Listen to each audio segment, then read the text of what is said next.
How's it going, everybody? Thank you so much for coming out. Hopefully everyone's had a chance to file in, find a comfy spot, and we're going to chat about some motion design updates.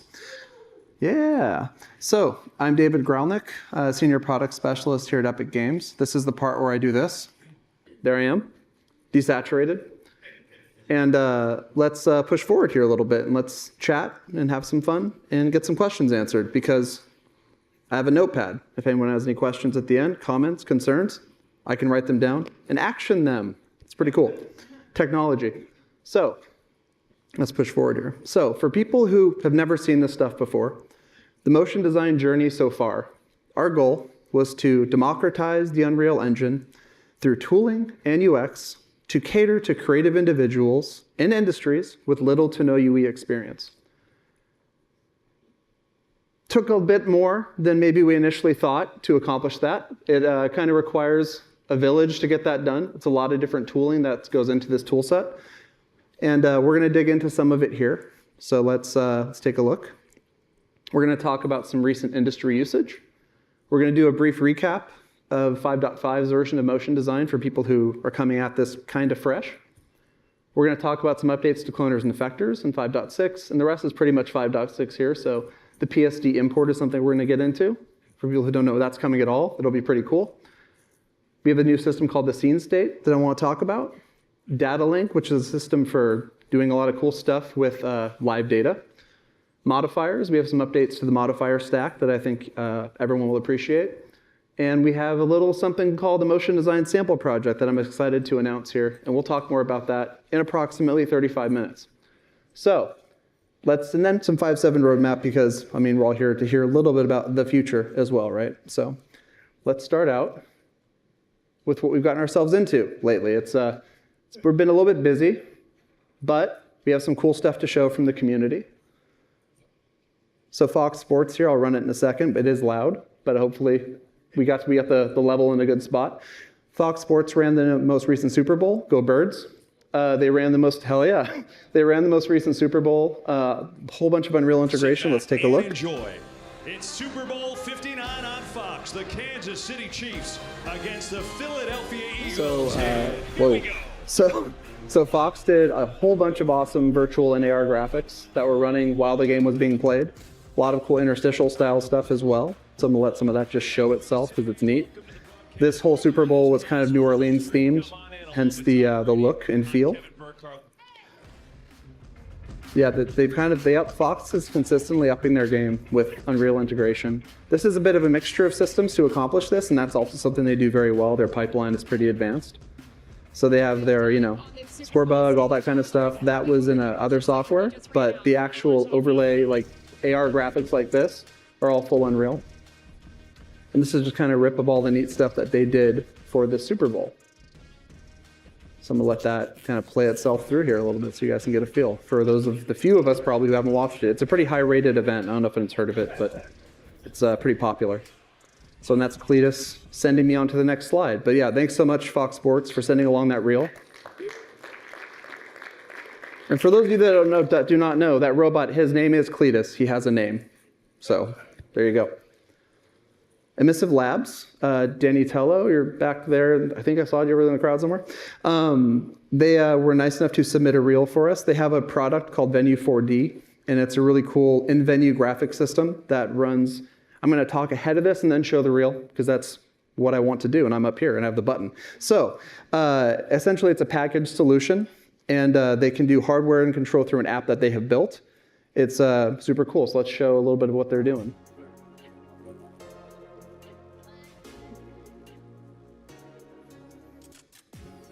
So as you can see, they've got kind of your typical in-stadium graphics that you'd usually see up on the big screen to kind of get a call to action for the crowd, like let's go, bring some noise, all these kinds of fun things. Tons of branding opportunities that they built into this system, and that's super awesome. They're kind of already integrating this in different spaces and doing lots and lots of work with all kinds of different folks to even be able to package up some of this content so that it's easy to deliver to clients and kind of, yeah, easily distributable is kind of one of the key things that they do.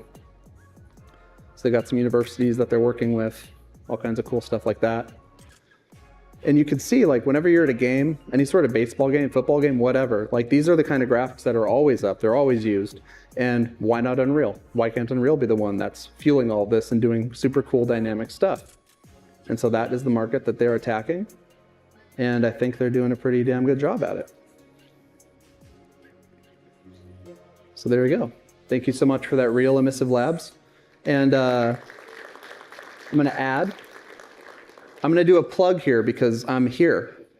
Emissive Labs presents tomorrow, actually, at 4:30 a.m. in North Hall Room 4. So yeah, go say hi, and they're going to show you guys some cool stuff and answer any questions you have about their product. I almost said against their product, about their product. We're all very much for Emissive Labs' integration, to be clear. All right, next. Oh, 10:30 a.m. Is it?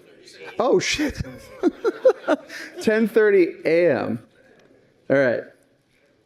Boom. Okay, so another cool company that we have using motion design kind of core to what they're doing. Have any of you guys heard of Zero Density? Anyone here? Yep. So they put together a nice reel for me.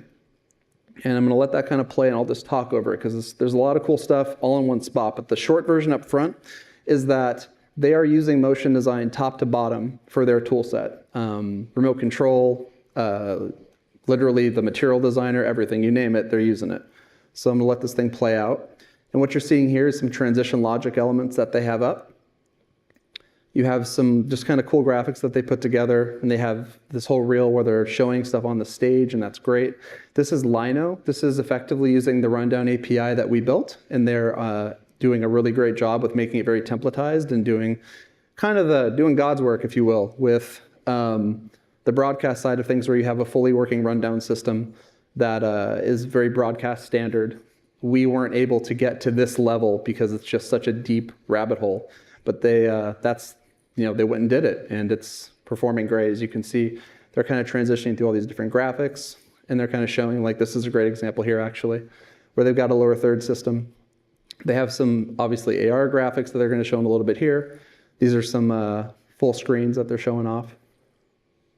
And this is all running off their system, which is shown a little bit more here, where you can kind of build up your templates.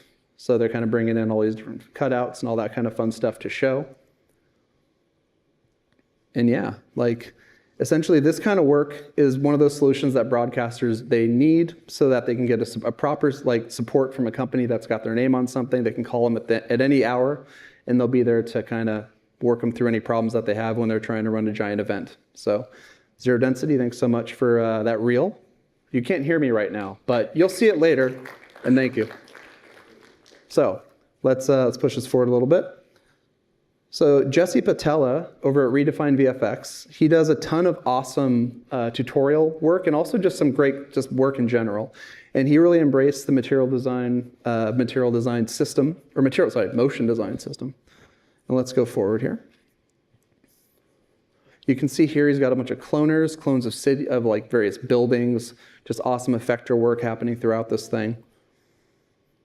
And he's really kind of made use of the tool set in all kinds of ways, but this is just like a little rip that I have him make for me so I can just show off some of the more fun stuff. And a lot of the elements that you're seeing here are available for content in tutorial form that you can grab from him. He has multiple ways to do it. Some of it's free, some of it's kind of paid lessons sort of stuff, but all of it is awesome. So he's a good follow on YouTube. He puts out all kinds of really cool content on there, and he's always kind of pushing the motion design tool set like forward and kind of inspiring all of us devs and dev leaders to kind of push forward with this thing because that's cool stuff. So that's the Redefined VFX reel from Jesse. Thanks so much for sending that along. Yeah. So let's briefly recap some UE 5.5 because, again, for people here who aren't already all up in this system, this is a good way to kind of show some of what's on the plate before we get to the main course, which is 5.6. So let's take a look. Cloners and proximity effects got a pretty big push, and I didn't mean to use that as a joke, but here's something that's using a push. As we move this effector around, you can see that it's pushing the clones out of the way. Can't script it any better than that. So as I move this effector through the space, you're going to see all the clones are kind of moving, wiggling around and moving and pushing out of the space. So these kinds of graphics and these sorts of elements are something that's, this will require a whole lot of work to keyframe, and a whole lot of system power usually in other systems to actually do in real time. For cloners and proximity effects, the stuff is relatively inexpensive. You can crank that clone count up pretty high and not really experience much performance degradation. Let's take a look here. We have some collisions as well. I'll just let this one play because it's just a cool video. So what you're kind of seeing is all of our clones are effectively moving around. We have the ability to enable some particle physics on these because at the end of the day, this is all based on the Niagara system. So cloners are, at their very core is Niagara. And at the very center of each of these little spheres is kind of the impact point, if you will. So as we move this controller around, we're able to knock all that stuff out of the way because the controller is acting as an effector that is shoving things all around, which is a lot of fun to play with. And yeah, it's just great for design. Move this one forward here. All right. This is an exciting feature that, who here has used the Material Designer? I'm just kind of curious. That's awesome. So the Material Designer got a big upgrade in 5.5. You'll see here. We can now do, or we can then do PBR materials with it. So we aren't limited to what we were prior. This is now, as we drag these maps in, we'll populate our material, our little material mesh there with all of this cool stuff here. All the channels are set. You got your roughness, your emissive, all that good stuff. And you can also freely change it and modify it. So we're going to change the base color property there, the roughness, and just kind of toggle things around a bit to show how you can really modify this stuff in real time. And honestly, this is one of the features where motion design, a big goal, like I said at the very beginning, was to democratize Unreal Engine. And typically, building materials is a bit of a hump that people have to get over when they're first getting into this. But with a tool like this, where anyone who's used any layer-based product, I won't mention names, but you can probably imagine in your head, would be very familiar with this sort of workflow and could jump right in and start getting creative with pretty little additional learning. And that's kind of our goal here. So as you can see here, they're kind of sliding. We're changing the roughness on this guy, and not a whole lot of actual material changes are necessary. However, I won't show it in this video, but you can actually export this as a full material that operates exactly like you'd expect from the rest of the engine, and that's really great. Let's push forward. So another thing for Material Designer that's super cool is we added Material Designer effects. So for any of these layers, right now we have a video clip that's kind of currently paused, but we can add all kinds of cool shader effects to it. So in this case, we have a kind of a pixelate effect. These are all shaders that you can freely add. We've supplied several with this to start, but you can always add more yourself and kind of create your own cool stuff. But what's neat about this is this sort of effect that we're running is very inexpensive. Especially in engine. This is the kind of stuff you can play out and not have to do any performance profiling and worrying about that kind of thing. It just kind of comes with the territory. So you can really explore freely and kind of get a feel for everything. So as we're kind of adding to this, we're going to add another layer, and you'll hopefully see it clearly. I can't from here because this monitor is kind of far from me. But you can add, essentially we're doing a color shift there. Yep. And we're going to kind of boost that up so it's got a bit more of a glow to it. And then on top of that, we're going to add a noise pattern here, spoilers. And then we're going to do an add on that so you can start seeing how you can start layering this stuff up and getting nice effects for relatively cheap performance. And that's kind of the name of the game when it comes to a lot of these tools. Because broadcast, which is, it's a good chunk of our market, they really need things to run at 60 frames per second consistently. And there really is no way around that. If you're rendering content, you can get away with more, but broadcast has a pretty stringent requirement for 59.94, depending on your region, I suppose. And then animators, super cool feature. Essentially, I'm just going to let this one play. What you're able to do with animators are, let's say you're trying to do something with this controller and you want this thing to just be rotating in space, but you don't want to commit to a sequence. Usually that's unheard of in Unreal. With animators, you can literally tell this thing, hey, what's the minimum rotation? What's the maximum rotation? And this thing will just keep doing that animation until you want it to not do that animation. So this works great, especially if you're trying to do something like a hotel lobby or some sort of installed thing where you just want something kind of just being cool in the background. I recently went to some concerts where they had some kind of event just stuff looping. It wasn't using this yet, but that's one of those opportunities where I saw that these are moments like this where they just need things happening where the audience can chill. But what's cool beyond that is if you want to, it's hidden by the procedural animator text that I put down there in a very strategically poor spot. This is also something that you can do where you can get more of a kind of Spideyverse, kind of every other sort of animation. So that's kind of a fun effect. But when you're done with it, you're like, but David, I want to run this with a sequence. I don't want this to just run forever. You can do that. So there's an add to sequence button up there. It'll appear at the bottom, and you'll get the same effect, but now it's just playing out in kind of a linear fashion. You can do whatever you want with that as well. So if you need to time something, totally fine. And you still get the benefits of not having to keyframe all of that stuff. You're really just keyframing the track. All right. Now we're going to get nerdier. And that's fine, right? Anyone here familiar with transition logic as a concept? Okay, we got 2, 3, great. All right, so transition logic was our first crack at layer-based transitions. What that means to people here who aren't as familiar is you'll have graphics that go up on television where you'll have elements like an upper left graphic, a bottom graphic there where it says high expectations for next season. And you need these elements to change independent of each other. So you're going to have your page system on the left. What you're seeing on the left here is kind of our rundown. Each of these is a kind of setup where you're going to set your text, you're going to save it to a page, and you're going to take the next one if you're the person operating the program. And what you're going to get is transitions depending on where you're changing the elements. So right there you just got reserved tickets soon updated, but nothing else changed. So you're kind of basically there where you can operate a broadcast with this sort of tool. And that's super great. And what I'm demonstrating here is there's a bunch of little animations that you have to build to get to that point. So I have like the top line change that I'm kind of scrubbing there a little bit. I have the overall headline change, the global in and out of the graphic when you want to take the whole thing off. And what's cool here, I wish I had a pause button on this, is usually this would require you to have 3 discrete levels.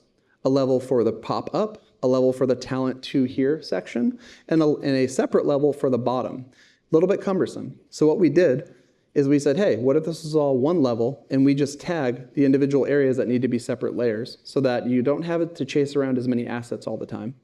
So that's what you're seeing here. This is kind of the transition logic kind of 2.0 that we put out. There's more work to be done, but I think that this moved in a pretty solid direction, and there will be even more spoilers to later slides for 5.7.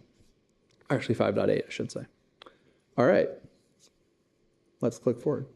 Masking. This is a really short one, and it's just something I want to make sure people here know about if you don't already know about it. We have a pretty easy to use masking system. So as you can see, we have a This Week in Motion. There's some stuff passing through it. This Week in Motion is currently acting as the mask, and that little ball is basically just using it as, hey, I'm being masked by this thing, so I'm only going to appear where that stuff is. And yeah, so masking, not the most complicated topic, but a very important element to have in any package like what we're offering. All right, that's 5.5. A lot of stuff in 5.5. On to 5.6. All right, so click. We have a bunch of new options for cloners and effectors. Let's just go through this, and I'll do my best to give context to each of these and do them justice, all right? So the delay is a property a lot of what you're about to see, the rest of this whole presentation is a lot of it's user-requested stuff. People were wanting a way, there we go, to delay what they're doing. So right now you're seeing the effector. This is nothing particularly new to our offering. But what's happening now is, as you drag it through, nice, you get a delay to it, so you get a ripple that will follow it around. And what's even more fun, if you add another effector, or another actor that's being affected, I should say, they'll interact with each other and bounce off each other and do cool stuff like that. These are things that would typically take a fair amount of keyframing and work, and if even that, or you simply will not be able to do it in real time. This is all real time, performance, good to go. Another little Easter egg here, I'm gonna let this play itself out a little bit, is, well, this is another cool thing. So this is letting us essentially mask this out by doing a cull effect. But what you're noticing is those clones, those aren't like a solid color. Those appear to be almost being inherited from some sort of texture. That's new. So I'm gonna move forward one. I'm gonna show that fully here. So spoilers. What you were seeing there is we're able to actually map media to the clones now, and it'll spread across them evenly. So you can have video, you can have a texture. So I'm gonna let this one play out, and it's gonna have a pretty sudden effect. The impact, I should have done those slides in reverse, because the impact is greater here, but whatever, we're all friends here. So I'm displacing it, it'll stretch it up. This is kind of what you typically kind of see to some degree, but you're getting displacement and you're getting color. So as you drag that image through, there's a texture that's kind of sending these pixels across. You can up your clone count and displace everything. And it gets even kind of more interesting from there because, like I said, one of these examples in here actually shows off when you have it mapped to something that's video as opposed to just a still texture, so immediate texture. So I think that's the next one coming up here. Oh, and you can also invert things, so this will show that in a moment as well. There you go. So you can invert your displacement. There's a whole bunch of options to play with there. That's kind of the thing about our tool set. We give tons and tons of options so you guys can hopefully get a good amount of creativity and free expression while you're building in here. We try not to be overly restrictive. It's kind of a thing. All right, let's see. So I quickly just want to show the part where video plays through it. Coming up soon, or I skipped forward. There we go, it's coming up here. So this is where it gets particularly fun. So we're going to paste that in. And you can see there's a sequence running. And that sequence is literally a video clip that's playing through that cloner. And you can basically see how you can do all kinds of cool music visuals with this. I mean, honestly, it's pretty unlimited as to what you can do with any of this stuff. But this is particularly fun because, again, cloners are relatively inexpensive as long as you don't go insane with your clone counts. And adding something like this property to it is also incredibly performant.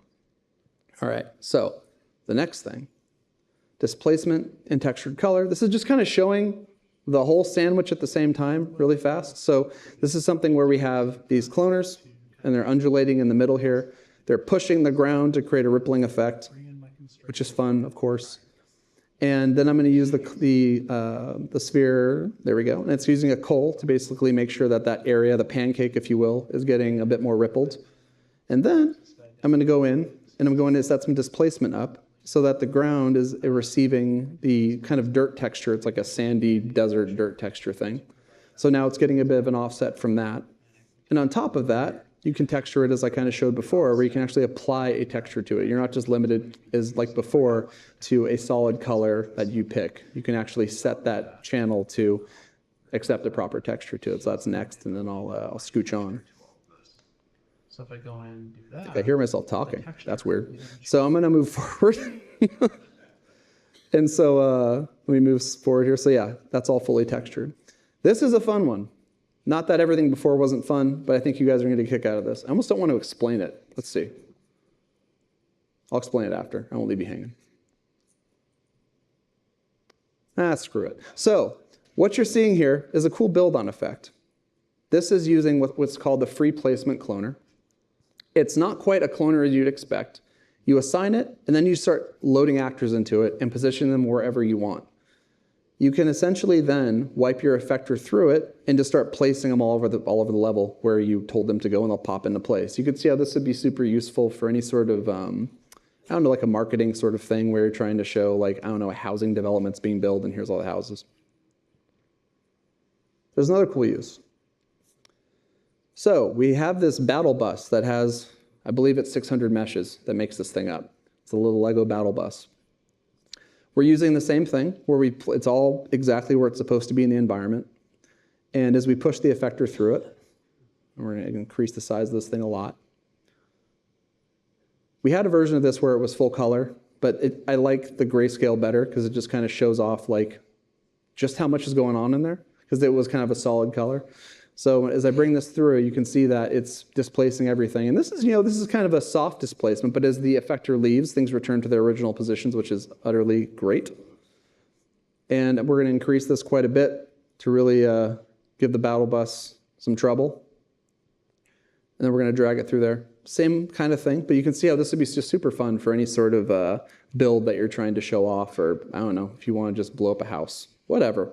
So PST importer is kind of the next core feature that we've put into this. A lot of people have requested this.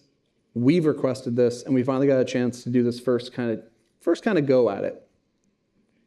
All right. So we have, before I play this, we have a PSD here.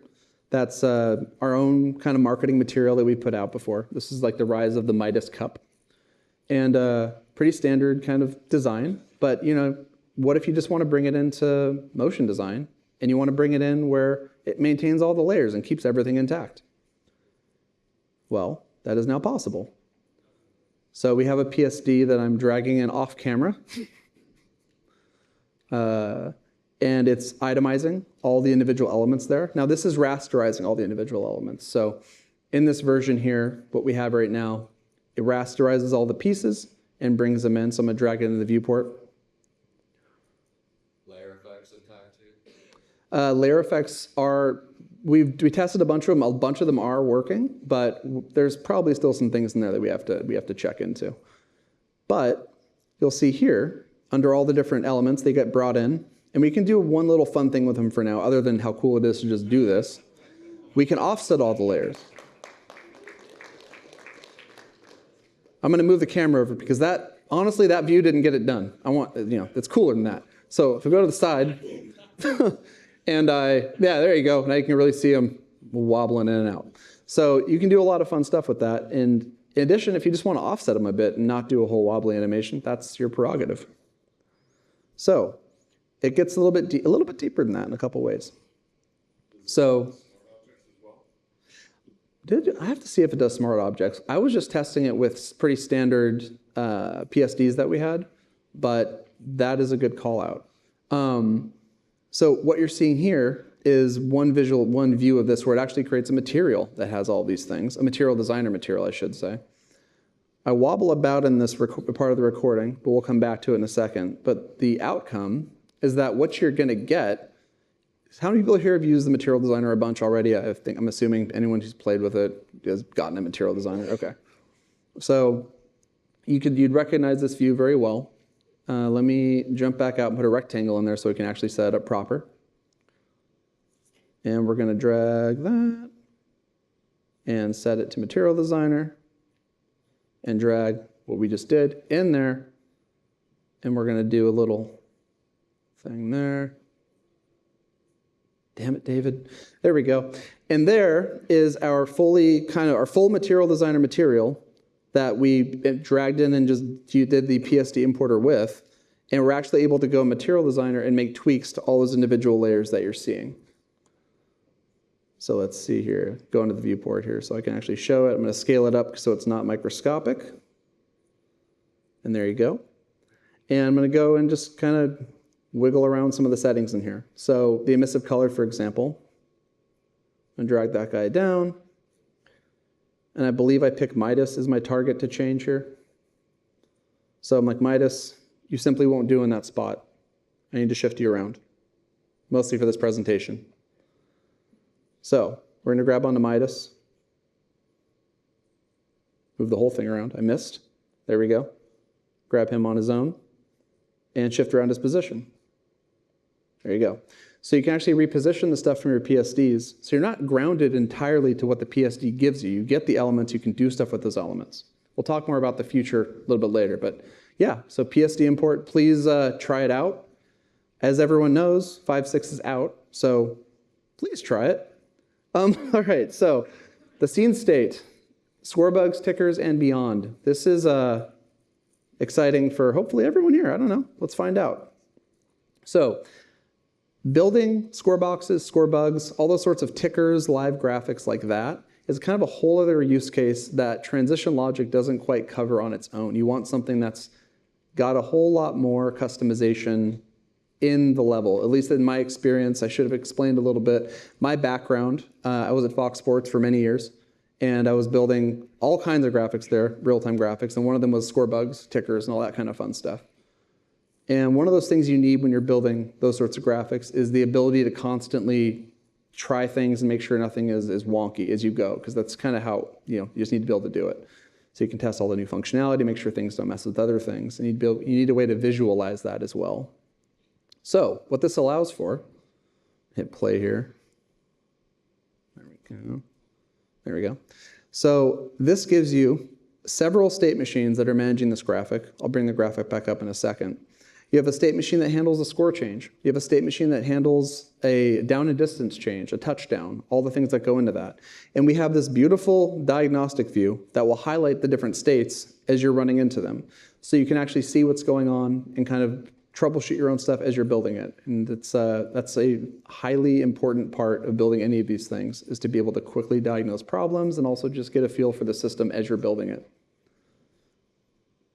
So I'm going to show you here an example of a down and distance change. So I have some exposed properties here. This is all from remote. Basically, you can do all of your exposed properties from here first, and then you can send them to remote control, so you can send it there and then run down, et cetera, et cetera. So I'm going to go in here and adjust this. And I'm going to show kind of a down distance change, how you can diagnose it first and just make sure it's doing what you want. So down distance popped up, but I want to change it to something else. So I'm going to put, I forget, it's first and 20 or something. Or first and 15. And by just hitting the run event, you can see it triggers everything in the tree, and you can kind of get a feel for what's going on there. But when you're actually ready to try pushing that event properly, that's where you're going to go in here, pick your down and distance change that you've created, change your value to something else, and you're going to do a proper push event. Same idea, but this is more of a official thing that when you go into your actual remote control and trigger things, this is what's going to happen. So to show off another example, timeouts, right? So in this case, I set this to 2 timeouts. It kills one of the lights on Philadelphia's side. And I do it again, and it gets rid of the second timeout. These are all things that are just mandatory to any sort of score bug. Now, what's all this without having a proper scoring event, like a touchdown? So if I go in and I set my touchdown, I set that to team 1 for now. Set your load value to 6, because that's how many points you get for a touchdown, and push the event. You get the whole animation that you have timed exactly as you want it to be timed, so that it runs the celebration and then rolls the score. And that's kind of a big part of how this all needs to happen. Timing is kind of everything, right? So I did a team 2. It grabbed the color corner. There's a whole lot of stuff in here. If anyone wants this sample, by the way, I'm more than happy to just give it out. This is fully sanitized team logos that I can give out because, I mean, look at them. They're not amazing. They're helmets with color. So I'm going to go in here, and I want to show, there's some events you have to make sure that you set up along the way. But at the end of the day, this is there anything else in here? I'm trying to remember. I don't believe so. Because, so this is the scene state. Please experiment with it. Like I said before, give me some feedback, because our team, it's in a solid spot right now, but there's definitely some UX steps that we would love to kind of hear from you guys, like where are you getting hung up and all that kind of stuff. That would be very useful for me. So let's push forward. Data link. Okay, so data link is particularly fun for me. This is highly customizable data fetching, hence the text. Now, what this means is when you have a graphic, let's push forward here, I'll show you. So I have an element that is a large table that would need a bunch of stats that would need to be manually inserted by the operator. Not a lot of fun to type in all of those stats and then save them to a page. Not fun. And it's even more not fun when it all has to actually match and be correct against whatever data you're pulling from. What's much better is if you can actually pull from something like, let's see it. Let's move up here. So I'm kind of showing there's a function there to actually call each of those rows. And where we're pulling this from, I'm going to go off screen and bring it in, is this football Google Sheet that I created, where there's a team name, wins, losses, win percentage, all that good stuff. These stats are made up. Please don't check them. And we have this whole system here that we can essentially link all of those elements in that Google Doc to, or Google Sheet, Google Sheet. And here is the system that you use to set it all up. So you need to link it to your Google Sheet. You need to then map all those rows to parts of the Google Sheet so it knows what to pull for which element. And that's kind of shown here. You have your team city, team name, all that good stuff. And this will link up to that. Now, let's go forward. While I kind of show a little bit of this right now is dealing in archival stats first, historical stats. So if you're trying to pull what happened even a couple minutes ago, you should be able to do that, and that's a great use case. What we're pushing forward in the future is to actually do live stats. So that is, a score changes in real time, you're good to go. It's gonna properly assign it and pull it and do all the good stuff. In that case, it would be more of a push situation. What I'm showing here is kind of all of the remote control that needed to be set up for this kind of level. Unfortunately, that part still needs to be done because, well, what if you don't want this particular page to pull from live data or archival data, I should say, and you want to actually do it yourself? You can absolutely still do that. Remote control is kind of the heart of this thing. You need to make sure things are remote controlled and all that good stuff ahead of time. And then you have this data table actor. That is where you kind of do all of your mapping to your field IDs and all that good stuff. Hopefully, people here are familiar with the concept of what the IDs are, but essentially, for each row and each item, like row 1 is all the E's, say E101, E102, E103 for like the soaring birds, the winds lost, all that good stuff, so you can customize your text from remote control. And so that's kind of all done here, and that's all what's honored when you bind it to the actual data that you're pulling from in your data source of choice. This also works with data tables, so it doesn't have to be a Google Sheet, it doesn't have to be an HTTP request. It will also be able to pull from data tables for people who would rather do it that way and kind of keep it more internal to their project. So that's totally an option. So that's Data Link.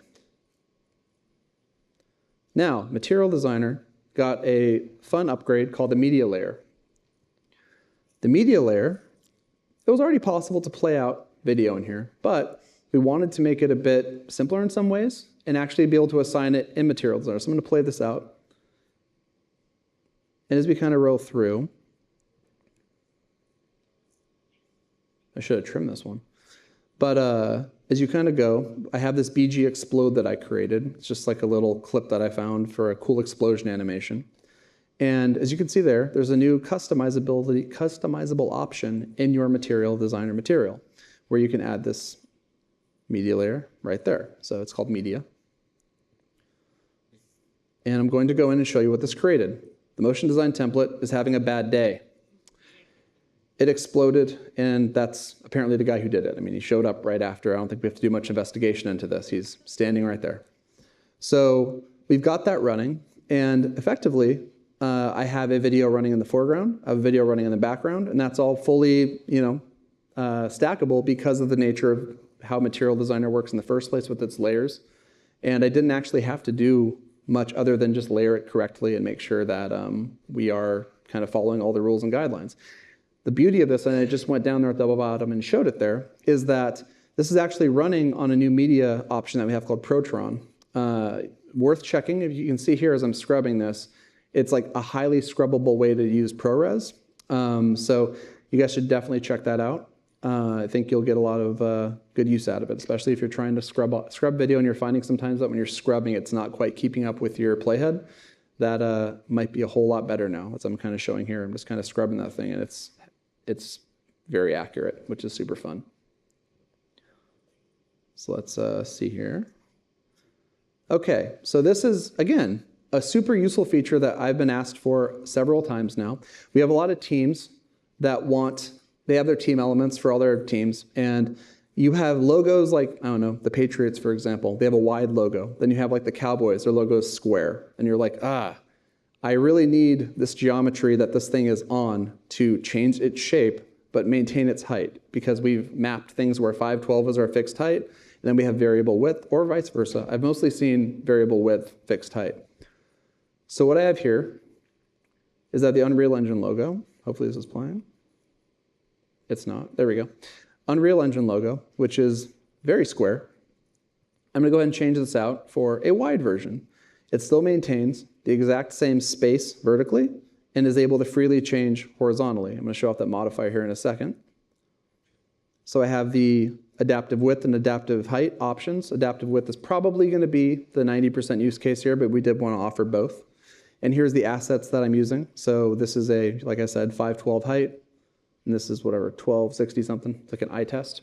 But yeah, so you can freely go back and forth between those to see. And yeah, that's effectively what this is doing. You can picture this saving, I don't know, hopefully a lot of time for anyone here who's doing broadcast sports graphics or anything along those lines.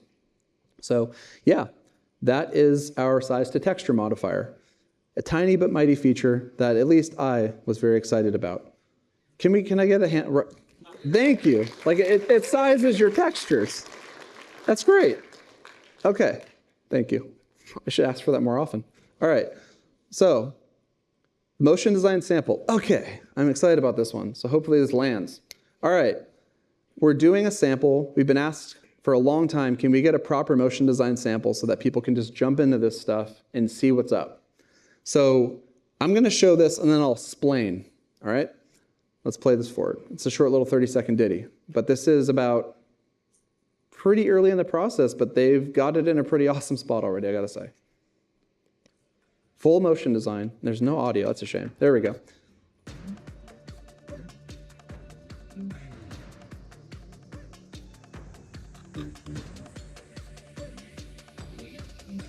I'm just not letting this one speak for itself. So kind of full slabs, full screens, a score box that's animating as you kind of expect. All the layers are kind of done correctly in Material Designer. You've got all the elements you typically want from a sports package. This is a pretty early in the process. There's a lot of deliverables left to hit, but we are working with an amazing company on this. Capacity, anyone familiar with Capacity? No? Yay! They are the ones who, they've done a ton of awesome stuff, but they're also the ones who did our previous graphics sample back before kind of motion design was really a big thing. And they did the Rocket League sample that we'd put out a while ago. And so we got them back. I was very excited to have that. And they're building a full graphics package that uses motion design, transition logic. It's got everything. It's going to have all the things enabled in it to make sure that anyone who has any questions or wonders, how the hell do I use some of these features? Look no further than this tool set. Soccer is the focus in this sample. And it'll give you a solid base. You'll be able to reskin this, do whatever you want with it. You change the player portrait to whatever you want. It could be a character, a portrait, a photo, whatever. All of this is going to be free on Fab. And we're looking at it's probably in a couple months here. This is, like I said, relatively early in the process, but I just wanted to show it to you guys here because I'm excited about it. Is anyone here kind of stoked?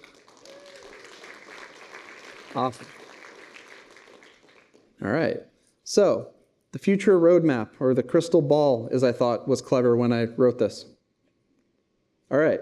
So 5.7 features on the horizon. A big thing is solidity for the core broadcast functionality. 5.7 is where we're going to be what's kind of called production ready. So things need to be stable, things need to be clean, right? So data link, transition logic, scene state are going to get increased polish, usability, and simplification across the board. So any spots where there's rough edges, where you guys feel like when you're trying this stuff, like this has too many steps, this is confusing, please do let me know. Like, I have a notepad. I'm not afraid to use it. So hit me up. We're going to explore PSD import beyond rasterized layers. That's what I kind of mentioned earlier. Right now, when you bring it in, you're a bit locked. You have layers, you can do cool stuff with them, but you can't really change the text. Like, what if we could actually recognize the text that's brought in as text and be like, oh, I'm going to make a page now and change all that, move it around. Yeah. So it's something exciting, right? That saves a ton of design time, saves a ton of time for the teams that, at least in my past, it was pretty common that the design team, you'd have a totally separate team that's in the Photoshop side. They do all the stuff. They give it to you, and you're like, recreate it. You're like, oh, cool. Okay, that'll be fun. In this case, it might save a ton of cycles on that kind of thing. So yeah, that's a thing that's coming. Hopefully, we're going to do some research and see what we can do. Robust text for increased design power. Text is extremely important for any sort of broadcast graphic. I think anyone can agree to that. It's extremely important to any motion design graphic, any cloner style, anything. We did a major text refactor in 5.6 that effectively took what we had was called the Ava text actor. We also had a static text actor. They kind of, or 3D text, I should say, text 3D. We realized that now is probably the time to finally combine those things together. And so what we did is we took some cycles and did that. And now that we've done that, I actually wrote that on the thing. The next target is using dynamic mesh text to draw all this stuff instead, or not instead, as a rendering option. And then we also want to do style presets, formatted text, and text transformation. So formatted text meaning, let's say you want to have stylized text where you have, I don't know, it says like, this presentation is absolutely fantastic, but I want absolutely to have a different font. I want it to be a different color that's fixed, and you can kind of set all that stuff up. We're going to try and get that in under the dynamic mesh text option. Control improvements. So remote control is extremely useful, and but it's got some rigging things that we've kind of heard from clients, and also internally we've thought about, where we just want to make better assumptions to simplify the experience in general. And so in addition to that, we also want to simplify playback control of video. We want to create globalized styles that can keep team designs on brand. And we want to retool the RC interface, which is kind of what I'm referring to now. So right now, if you expose a property, you're kind of got three things going on your screen for people who don't know. When you expose it, okay, on the left, there's your property you just exposed. You can change that, and that'll work perfectly fine. The problem is, if you're trying to save it to a page in your rundown, for example, you actually have to drag it in to an actual controller so a controller can deal with this property, and you assign it a field ID and all that good stuff. It kind of feels like, why do I have to do both of those things? Why, when I expose it, it should just automatically assign it to a controller and save me the extra step. And so that's something we're going to try our hand at and see if we can just kind of simplify things a little bit. So that's one example. We want to focus on support between features. So data link, scene state, and TL, these are all awesome things on their own.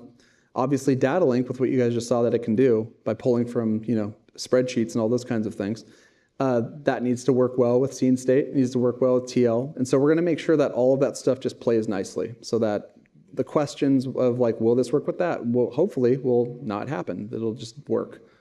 And then the last thing is, just let me know. If there's any features that you guys find that are missing in motion design, I'm here with a notepad, as I've said. Not afraid to use it. So yeah, thanks so much.